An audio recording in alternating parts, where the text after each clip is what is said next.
Muy buenas noches, comunidad de Relatos de Terror García. Es un gusto de saludarlos. Los mejores relatos y experiencias y situaciones que ocurren del más allá y lo sobrenatural. Presenta. Historia número 1. Ritual maldito.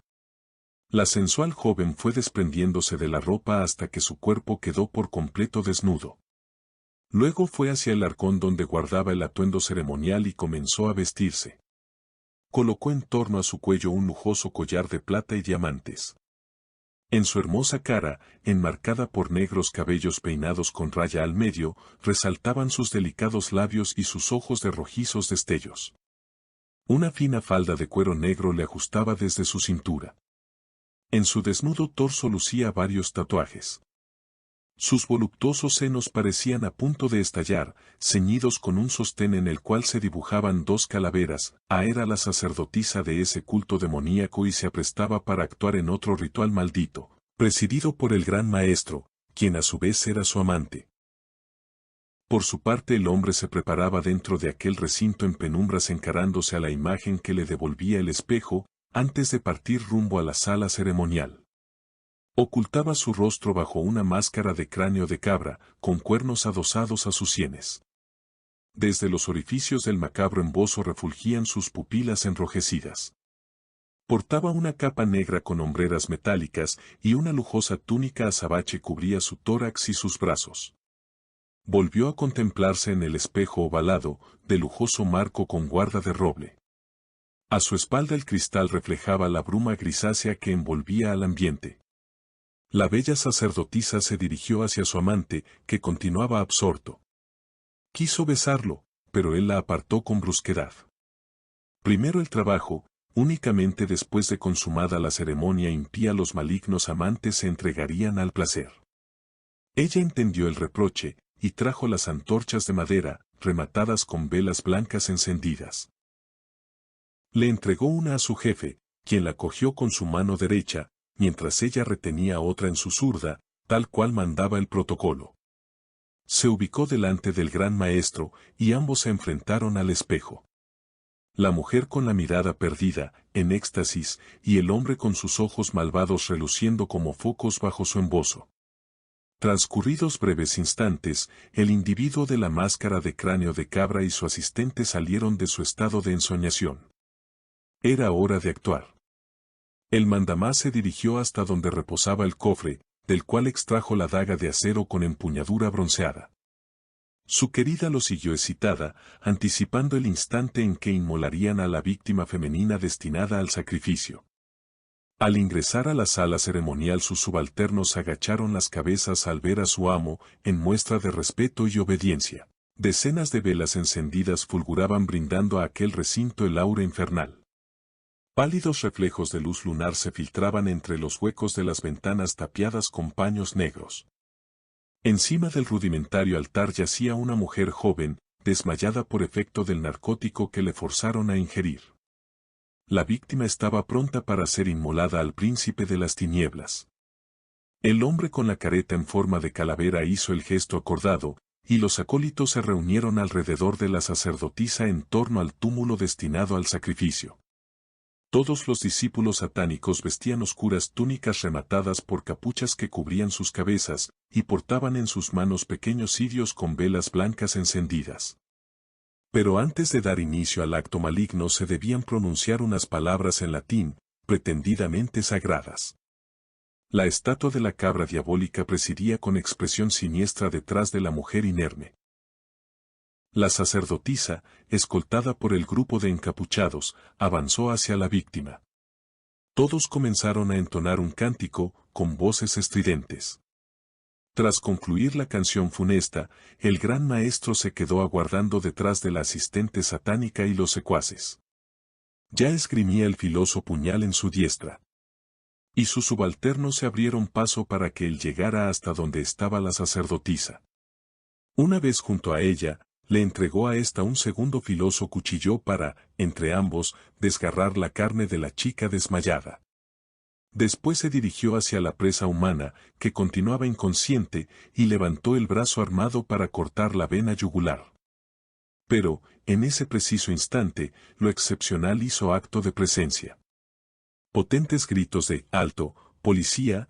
tronaron en el aire por detrás de los satánicos en medio de un tremendo estrépito. El criminal se giró, al igual que la sacerdotisa y los compinches, hacia donde provenía el griterío. Estaban rompiendo desde fuera las ventanas, los vidrios estallaban. Esos intrusos, vistiendo azules uniformes policiales, ya saltaban dentro del maléfico salón ceremonial. Los superaban en número y les apuntaban con sus armas de fuego. Él solamente tenía su cuchillo ritual para defenderse, pero era inútil resistir. Vio a sus seguidores dejarse caer sobre la alfombra carmesí que recubría el suelo, mientras clamaban rogando clemencia. Su cómplice femenina temblaba de miedo. Había soltado la antorcha y estaba hincada con los brazos en alto, obedeciendo la orden de entregarse. Mansamente, la mujer diabólica dejó que cerraran las esposas metálicas en torno a sus muñecas. El malvado líder comprendió que sus fieles subalternos lo habían abandonado. Cuando el jefe de los policías encañonó con su pistola la máscara de cráneo de cabra, el gran maestro dejó caer el puñal y levantó ambos brazos en señal de rendición. La víctima se había librado de una muerte segura y el ritual maldito había fracasado.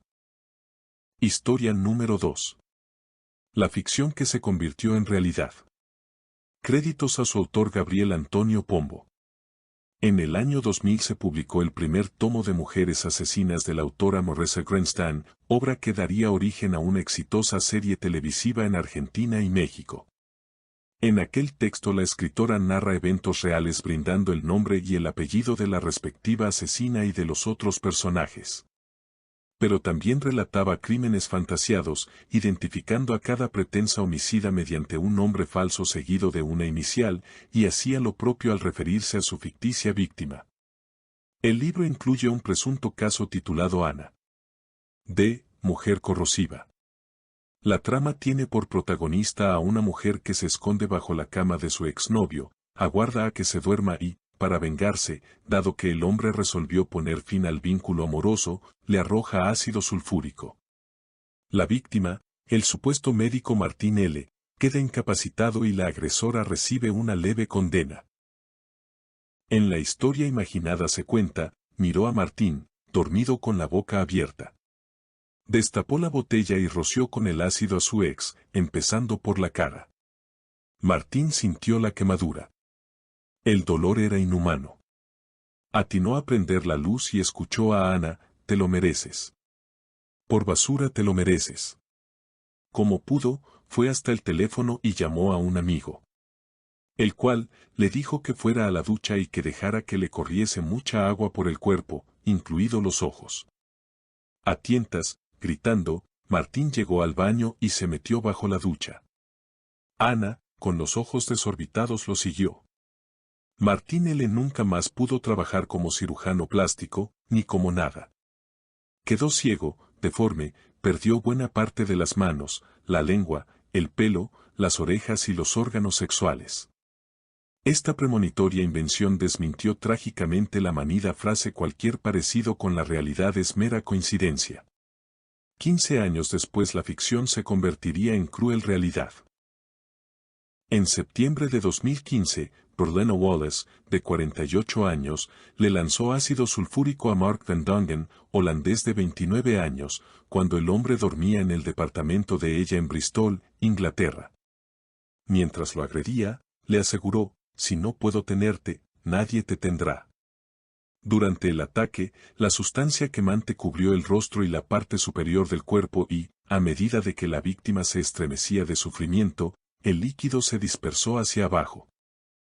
Cubierto de ácido corrosivo huyó rumbo a la calle implorando auxilio, con sus ojos rojos como fuego y la cara chamuscada. Profería alaridos de dolor con su boca abierta de forma grotesca, hasta que un vecino lo asistió llevándolo a su casa. Una vez allí lo colocó bajo una ducha y llamó a la ambulancia. A raíz del atentado el joven resultó con el 83% de su cuerpo quemado y paralizado del cuello para abajo. Además, perdió la vista de un ojo, soportó la amputación de su pierna izquierda y quedó con terribles cicatrices en el rostro y en casi todo el resto de su cuerpo. Luego de 4 meses en coma y de una larga agonía, en enero de 2017, obtuvo permiso para someterse a eutanasia. Producido el deceso, su victimaria fue juzgada y el 22 de mayo de 2018 se la condenó a cadena perpetua, revisable a los 12 años. La juez de la causa describió a la conducta criminal de la imputada como un acto de pura maldad contra su exnovio, por haber decidido terminar la relación. Y concluyó: su intención era quemar, desfigurar e incapacitar a Mark Van Dongen para que ya no resultara atractivo a ninguna otra mujer. Historia número 3. El emisario de Satanás. Podría discutirse si Charles Wallace Manson constituyó en puridad un asesino en serie. Incluso es posible que nunca haya matado por su propia mano a nadie, aunque hay severas sospechas de que sí lo hiciera. Lo cierto, sin embargo, es que este sujeto se ganó por mérito propio un prominente espacio en la galería de los mayores homicidas secuenciales que conociera el siglo XX, y deviene uno de los criminales más emblemáticos y tristemente afamados, considerándose al suyo como uno de los perfiles psicóticos más notorios en la historia de la criminología. Charlie, también conocido con los alias de Jesucristo o el emisario de Satanás, fundó una secta compuesta por hippies, la cual dio en llamarse La Familia, y sus jóvenes y desorientados integrantes lo siguieron con ciega obediencia, llegando al extremo de asesinar a su nombre y bajo sus órdenes. Este psicópata nació el 12 de noviembre de 1934 en Cincinnati, Ohio, Estados Unidos. Su madre era Kathleen Maddox, muchacha de 17 años que llevaba una existencia promiscua y vivía en las calles. No se supo con certeza cuál conformó la identidad del progenitor del niño, aunque se especuló que lo fue un capitán del ejército llamado Gerard Scarr, quien jamás admitió voluntariamente la paternidad. Sin embargo, la madre de Manson interpuso una demanda contra el militar y le ganó el pleito en los tribunales, consiguiendo que se impusiera al renuente scout el pago de una pensión de alimentos por $5,000 anuales destinados a la manutención de la criatura. El dinero lo desperdició la alcohólica Kathleen, dedicándose a consumir bebidas alcohólicas y drogas, por lo que Charlie creció sin educación, carente de cuidados y mal alimentado. Cuando el infante tenía 4 años, la autora de sus días fue arrestada por atracar a mano armada una estación de servicio, y se la condenó a 5 años de cárcel. Entretanto, el chico quedó bajo la tutela de unos tíos que eran fanáticos religiosos. Se especuló que buena parte de su posterior desquicio se gestó en aquella casa, pues pese a su religiosidad su tío denotaba tendencias sádicas y acostumbraba enviar a Charles a la escuela vestido de niña. En 1942 su progenitora salió en libertad condicional y volvió a hacerse cargo del jovencito. Para entonces ya era una alcohólica irrecuperable y se entregaba de lleno a la prostitución, llegando al grado de mantener sexo con clientes delante del pequeño vástago. También solía dejar al chico en el hogar de vecinos a quienes aseguraba que en breve regresaría para llevarlo consigo, pero lo abandonaba durante días o incluso semanas enteras. En 1947 la mujer lo internó en una institución para menores. El muchachito huye de allí 10 meses más tarde y retorna con su madre, pero ésta lo echa de la casa. Con 13 años Manson se ve obligado a sobrevivir en las calles y comete pequeños hurtos que incluyen atracos a tiendas de comestibles. Lo capturan y lo ingresan una y otra vez en reformatorios de los cuales invariablemente se escapa. En una oportunidad, se fugó de su internado en una granja para varones robando un coche con la idea de llegar hasta el estado de Illinois donde residían unos familiares. Por la carretera consuman varios atracos a estaciones de servicio. Lo aprehenden y lo recluyen en la correccional de Springfield, Indiana, institución muy violenta. Al parecer fue violado reiteradamente por otros presos y por celadores. Arguyó que uno de los guardias incitaba a los otros a torturarlo y vejarlo, al tiempo de que disfrutaba con el espectáculo. En febrero de 1951 se fuga en compañía de 2 internos. Hurtan unos automóviles, y poco después son capturados en el estado de Utah, donde lo confinan en una prisión de mínima seguridad. En esta cárcel es Manson quien se convierte en agresor y obliga a un recluso a mantener sexo con él mientras lo amenaza colocándole una hoja de afeitar en el cuello. Lo catalogan como preso de extrema peligrosidad y lo trasladan a una prisión más segura, donde perpetró 3 ataques sexuales contra sendos penados. A sus 19 años sale de la reclusión y se casa con una enfermera 2 años menor llamada Jean Wells. Por primera vez mantiene una relación sexual normal con una mujer y de esta unión nace un hijo. La vida conyugal no le sienta bien y abandona a la chica y a sus responsabilidades paternas. Luego contrae enlace con Candy Stevens, apodada La Leona, una meretriz de la cual Manson era proxeneta y que amenazó con denunciarlo. Es un matrimonio de conveniencia pero, pese a ello, procrean un hijo. Mientras se halla por segunda vez casado, marcha tras las rejas de nuevo. En su estancia en la prisión comienza a leer libros religiosos sobre budismo y se vuelve adepto a la iglesia de la cienciología. Se convierte en admirador de los Beatles y de su canción Helter Skelter, la cual interpreta como una señal que lo induce a cometer asesinatos. Escribe en toscos cuadernos su filosofía de vida preparando un libro que titulará con el nombre de esa canción. Desde entonces cambia su conducta y pasa a ser un recluso modelo, debido a lo cual le acortan la pena y es dejado en libertad condicional.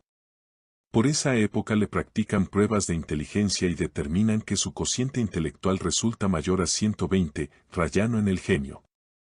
El 21 de marzo de 1967 abandona la prisión y pasa a residir en el barrio más hippie de San Francisco, el Lake Asbury, donde funda una secta que denominará La Familia. Sus estudios durante su encierro y sus naturales dotes histriónicas lo tornan muy carismático para los jóvenes desorientados. Él ya supera los 30 años, por lo cual obtiene muchos adherentes a quienes persuade de que el apocalipsis se avecina. En aquel momento adopta para sí el sobrenombre de Anticristo. Su idea básica reside en conseguir 144.000 acólitos a los cuales él conducirá hacia un país mítico, presuntamente existente bajo la tierra, al cual designa como Agartha. Proclama que el fin del mundo está próximo, pues los negros obtendrán el poder rebelándose y exterminando a sus opresores blancos. Pero como la raza negra es inferior y desciende directamente de los antropoides, Charles especula que terminarán matándose entre ellos, circunstancia que debe ser aprovechada por los miembros de la familia para emerger a la superficie y gobernar el planeta con su líder a la cabeza. De aquí provendría la vinculación del clan con grupos neonazis y, en especial, con cofradías satánicas. En el año 1968, en plena era de Acuario, Manson se destaca como visionario. Sus discípulos aseguran que es inmortal y que puede obrar milagros. Todos estos desvaríos estaban determinados por las generosas dosis de LSD que los miembros de la secta ingerían. El cabecilla sabía capitalizar el estado de sopor mental y excitación que experimentaban sus juveniles seguidores, a quienes explicaba su demencial filosofía mientras permanecían drogados. Desde esas fechas ocurrieron extraños crímenes que se atribuyen a la banda encabezada por Charles Manson, aunque no han sido probados con fehacientemente todos los eventuales delitos. El 13 de octubre de 1968 la joven Nancy Warren, por entonces embarazada, y su tía de 64 años resultaron golpeadas ferozmente y estranguladas en California. Coincidentemente, integrantes del clan estaban cerca, y los asesinatos mostraban trazas de un ceremonial diabólico. Un mes atrás había sido raptada Maureen Haight, la cual estaba conectada con el grupo.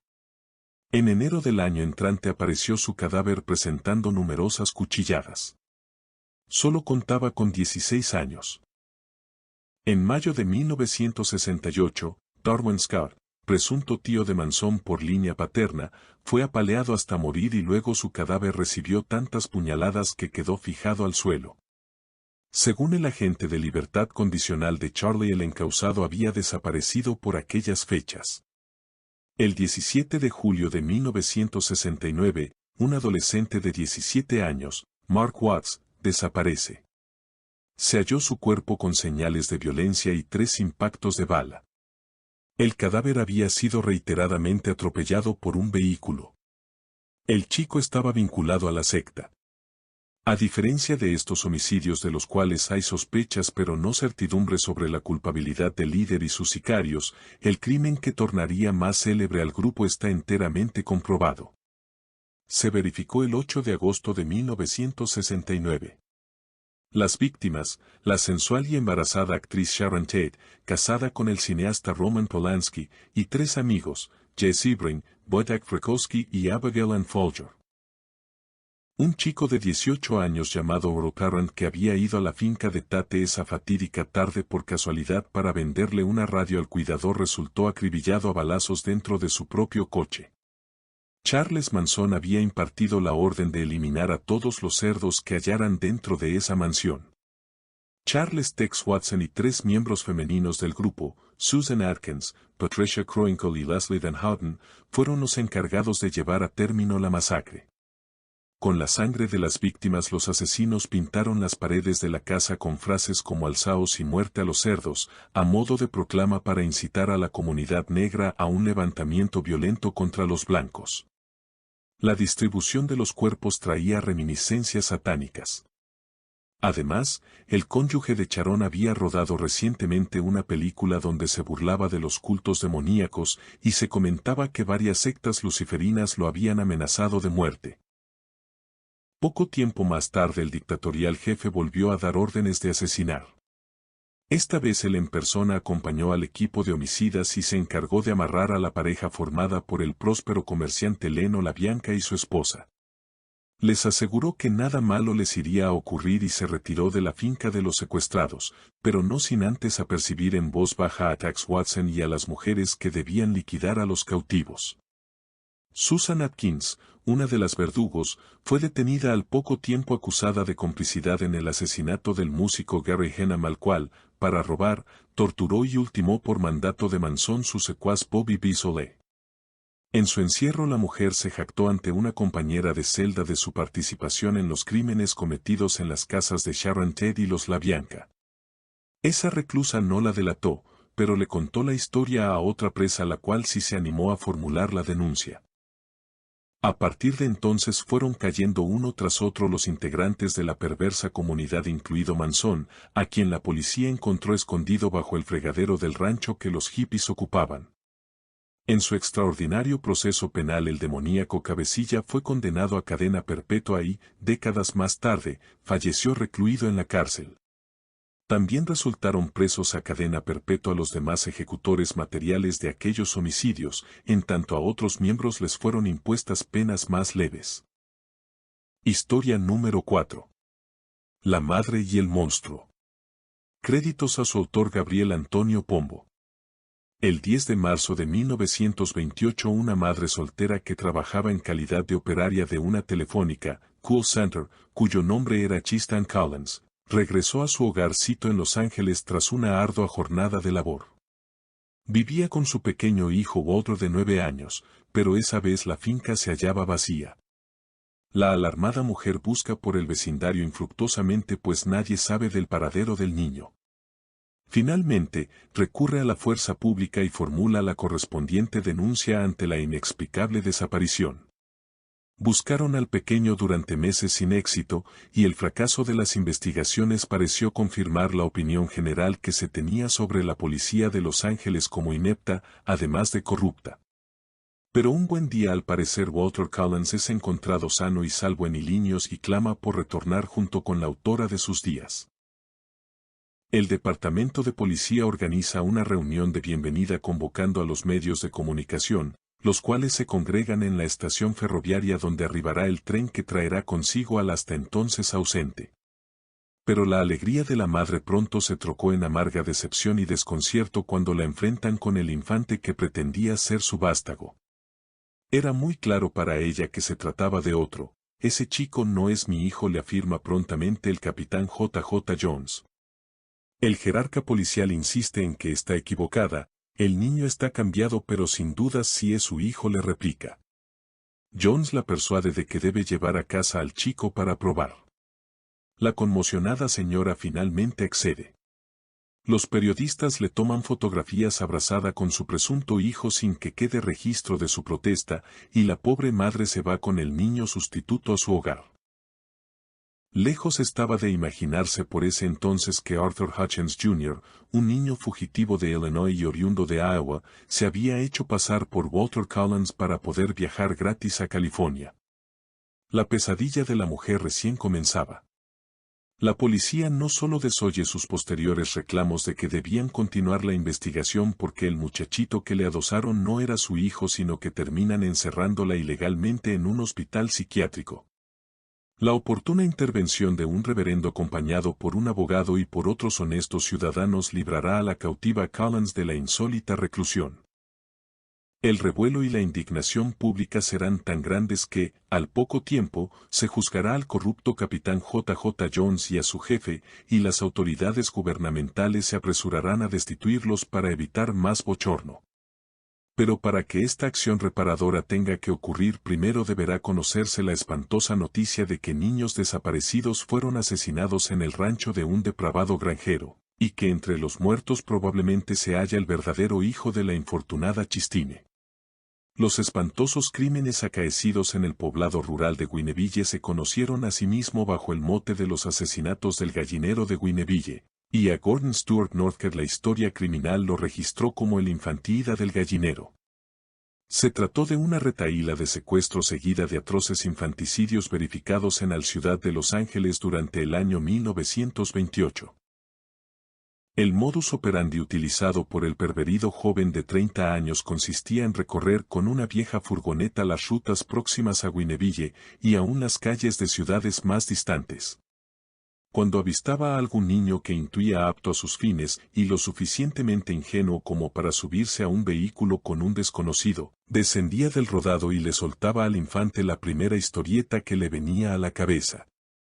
Por ejemplo, le aseguraba que sus padres estaban internados tras sufrir un accidente y que a él lo habían enviado para llevar al chico al hospital.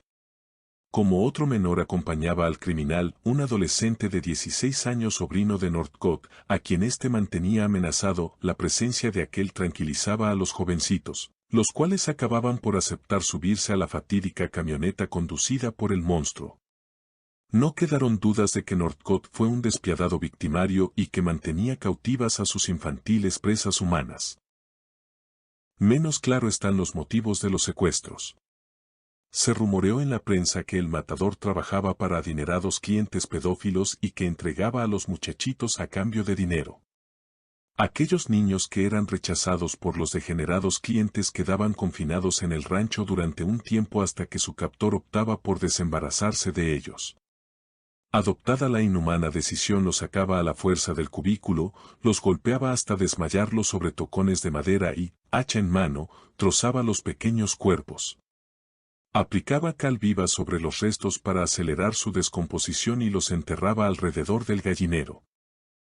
Los infantes desaparecidos de sus hogares cuyos despojos serían ulteriormente identificados por los médicos forenses resultaron el hijo de Tristan Collins, extraviado el 10 de marzo de 1928 y los hermanos Lewis y Nelson Winslow, perdidos en la localidad de Pomona desde el 16 de mayo del mismo año. Sin embargo, se supuso que la lista fatal ascendió a 20 víctimas.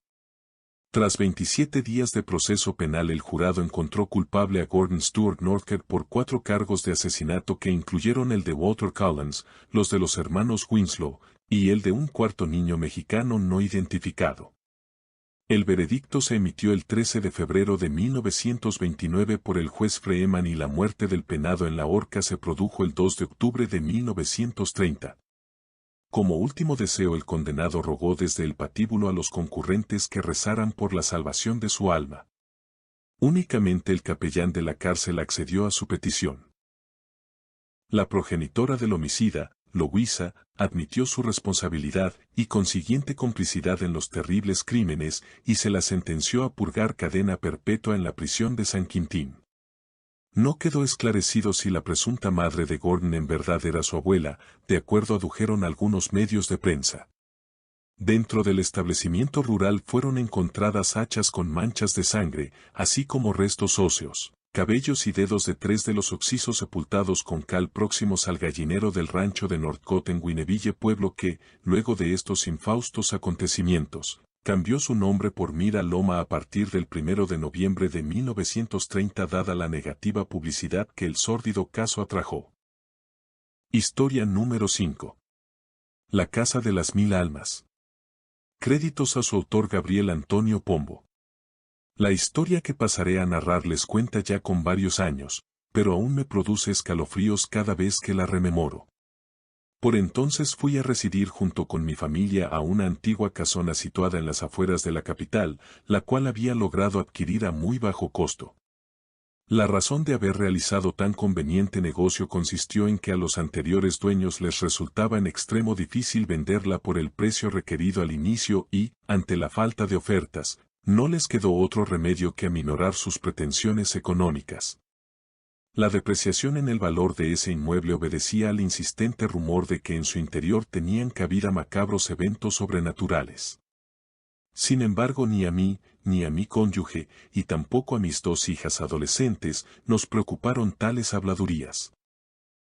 Al contrario, nos burlábamos de esa absurda historia para asustar a viejas y miedosos, y estábamos contentos de haber conseguido aquella mansión por un importe sumamente conveniente. No obstante, en esta vida nada deviene fácil, y más pronto que tarde tuvimos que recordar por las malas la verdad contenida en el refrán popular de que, lo barato sale caro. No bien comenzamos a habitar nos percatamos de que en aquel recinto ocurrían cosas fuera de lo común. El primer suceso extraño se verificó cuando las mujeres de mi familia, al acudir al baño, se miraban en el espejo. Al hacerlo percibían que, bajo las blusas, sus sostenes parecían estar demasiado abultados, como si sus pechos les hubiesen crecido de súbito. Pero cuando, asustadas, se desabrochaban las prendas, y volvían a observar su imagen reflejada en el espejo, comprobaban, con alivio, que sus senos continuaban en su estado normal. Por mi parte, ante el llamado de la naturaleza, en una ocasión me vi forzado a ir de urgencia al baño y, tras abrir la cortina, creí ver a una persona sentada en el inodoro.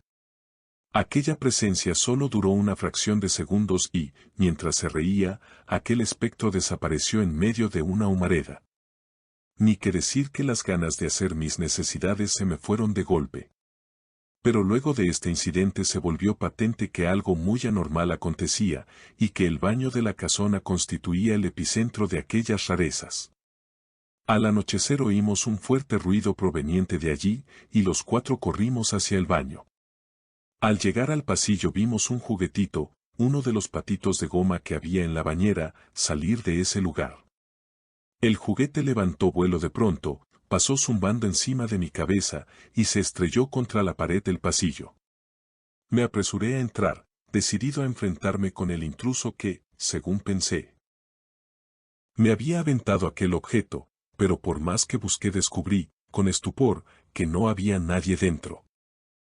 Tratamos de calmar nuestros alterados ánimos y, rato después, subí con mi esposa al 2º piso de la finca rumbo a nuestra habitación, para ir a dormir. En el camino sentí como si me hubieran pinchado las piernas con un alambre o una aguja. El dolor desapareció enseguida, pero no así la sensación de angustia y de miedo que, con creciente intensidad, nos invadía. Aquella noche todos la pasamos en vela. Lo peor tuvo origen a la tarde del día entrante, cuando a mi señora le sobrevino un repentino estado gripal y se dirigió hacia la recámara para descansar. Entonces advirtió que alguien había quitado el cuadro con la imagen de San Benito que teníamos colgado en la pared. Con los nervios rotos, mi esposa estalló en llanto.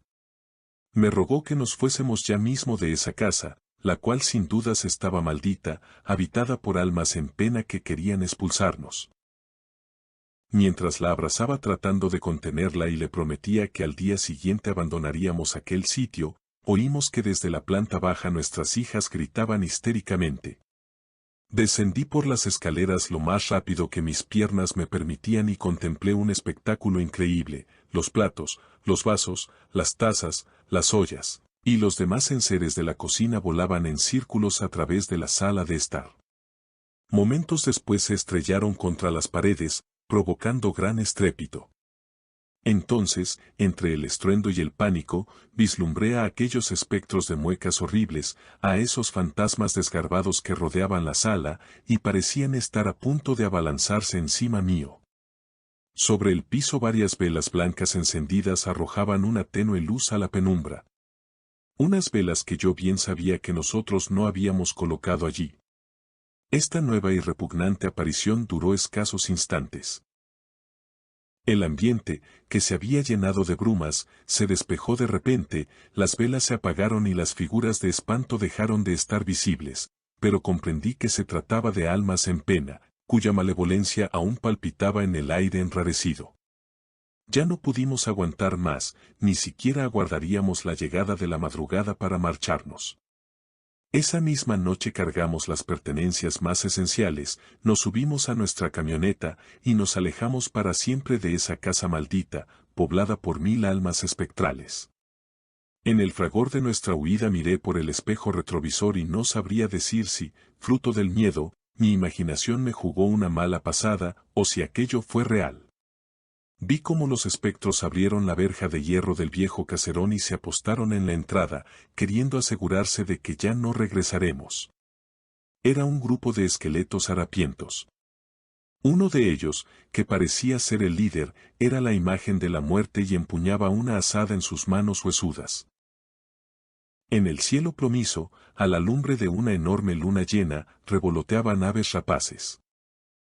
Si te gustó el relato, regálame un pulgar arriba, no olvides en dejar tus comentarios. Gracias por ser parte de esta comunidad. Saludos a todos nuestros seguidores. Hasta la próxima. Síguenos en nuestras redes sociales.